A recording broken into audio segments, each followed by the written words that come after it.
A new set of regulations to assist us in the fight to contain and eventually defeat COVID-19 was published on August 27, 2020 by an extraordinary Gazette number 67 of 2020.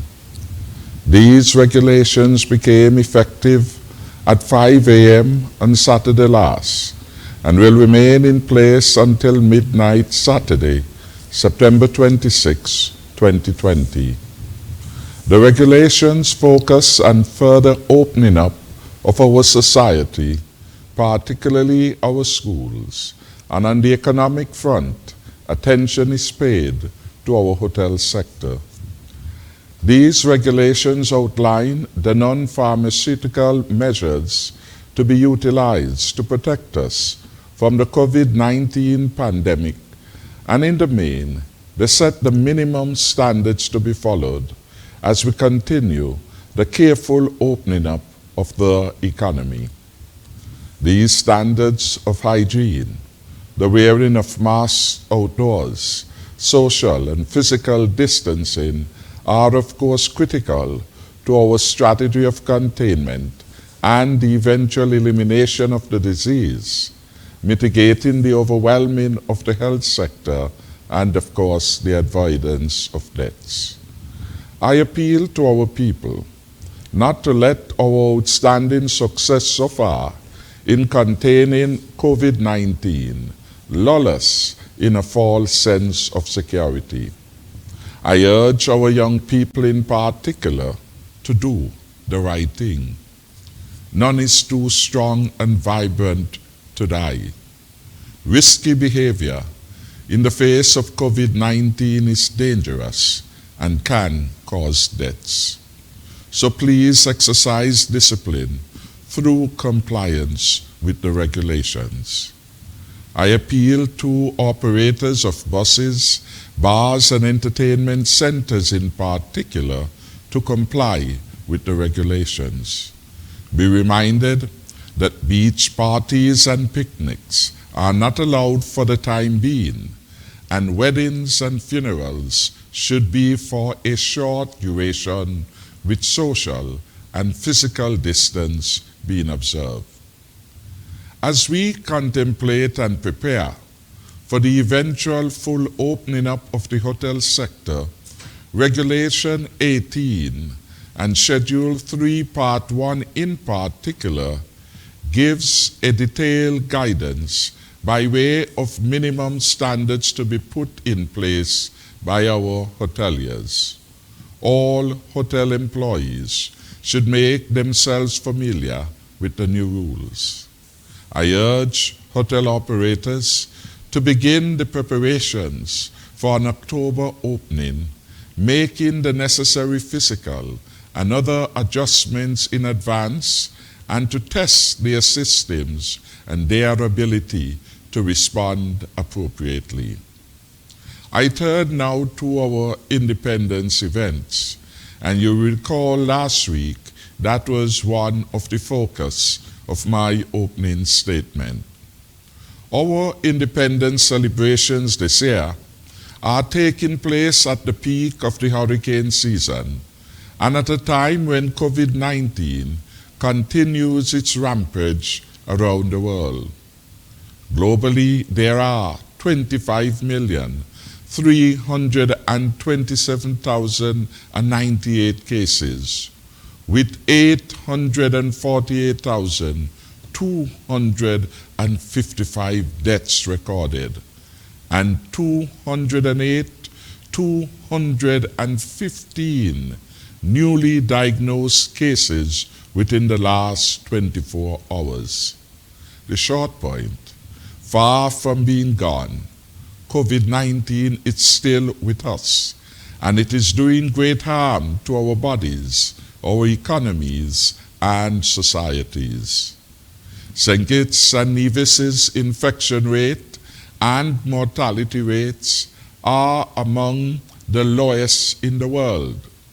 We thank God for sparing us from the deaths and containing the number of cases here in St. Kitts and Nevis to 17.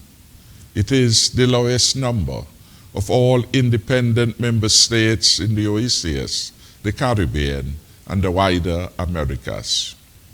We, however, must never be lulled into complacency, but we must continue to utilize the non-pharmaceutical measures such as the frequent washing of our hands with soap, the wearing of masks outdoors, boosting our immune system, and observing physical distancing, all in an effort to keep COVID-19 at bay and far away from St. Kitts and Nevis as possible. I must advise the public that the Commissioner of Police, Mr. Hilroy Brandy, will be vigorous in enforcing the law in relation to the wearing of masks in public, limiting crowds to a minimum, and I appeal to all to comply with the law. These regulations are, of course, intended to protect you and to protect us, and we must make the adjustments in the way we behave. COVID-19 will certainly not adjust to us. We are the ones who must adjust to the new norm of living with the dreaded disease, COVID-19. In keeping with the new norms, and to continue our leadership on the matter, Cabinet yesterday reviewed the proposed independence program, and Cabinet determined that there will be no independence parade this year. I repeat, there will be no independence parade this year. This is to reduce the risk of the spread of the virus, with thousands of participants attending the Independence Parade. This decision, of course, was a painful one, given the seminal importance of independence at the fulcrum of our sovereign state. We encourage persons, however, to wear their national colors, to carry their national flags with them, and display their flags on their homes and public buildings. We encourage the visible display of national pride, patriotism, and the showcasing of our emblems of nationhood. We encourage community activities to mark the day, mindful to comply with our COVID-19 regulations. The usual cocktail reception hosted by our esteemed Governor General, Sir S.W. Tapley Seaton, on Independence Night will not take place this year. This event would normally attract thousands of invitees from all walks of life. Our National Heroes Day commemorative event will take place at the National Heroes Park, and as to be expected, social distancing and the wearing of masks will be observed. The program will be curtailed, and members of the public are invited to witness the event. The dignitaries and family members will also be involved in the ceremony. The Prime Minister's lecture series will be delivered this year by one of our citizens in an environment which will be more compliant with the new norms of COVID-19. In sum, independence events in the context of COVID-19 have been modified to minimize health risks to everyone. As a consequence, some events have been cancelled, scaled back, or will be delivered virtually. I turn now to the matter of the stimulus payment, $1,000 per month, that has been paid over the last couple of months by the Social Security Board. I have listened intently to callers on this weekly program expressing their gratitude for our comprehensive stimulus package and seeking extension of some components. As a caring and compassionate leader, I have, with the Cabinet, sought ways of responding without being fiscally reckless. I am pleased to advise that those persons who are not yet back out to work, according to the Social Security records, will receive a further assistance in September to help them meet some of their expenses at this difficult time. I urge those who are fortunate enough to benefit to spend wisely, not on frivolous consumerism, but on essentials for life and living. There is a need for all of us who are victims of COVID-19 to be careful how we spend every cent. If there was ever a time to be prudent in our spending, it is now in this time of COVID-19. The Social Security Board has advised that it expects close to 3,000 unemployed contributors will benefit from this stimulus to be paid later this month. I do care about the poor in our midst, our elderly who are in the twilight of the years and are suffering hardships brought on through no fault of their own, but because of COVID-19. COVID-19 has in fact turned the world economy upside down. We want to thank God for spared lives, and we will live in the certain knowledge that COVID-19 will eventually pass. I pray God grant me the wisdom to lead our country safely through it, and that He will usher a new season of joy and prosperity in our beloved country of St. Kitts and Nevis. Turning to our education sector, all public schools will be ready to receive students, teachers, and support staff when schools reopen next week.